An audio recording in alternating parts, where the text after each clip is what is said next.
Magandang umaga sa inyong lahat mga idol. Masama na naman mga idol yung panahon natin. Grabe dito sa probinsya namin mga idol. Halos mag-isang linggo na po ang ulan dahil papasok na po yung yung LPA.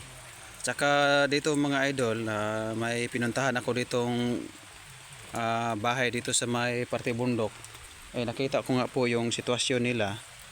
Nandito nga po sa gilid nagsasaing siya diyan mga idol dahil dito po sila magtatrabaho na magbabalat sila ng kahoy upang makabenta ng kahoy at saka mapagawa nila ang ginagawa nilang abuhan, yung sasaingan nila mga idol ito. Ayan, so nagaantay na lang sila mga idol na makabenta sila ng kailang uling at saka kahoy para nga mabilhan nila to na pambubong. Ayan mga idol, oh.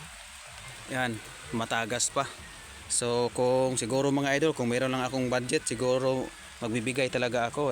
Problema ngayong idol ay wala pa, hindi pa ako umabot sa punto na makakatanggap tayo ng grasya.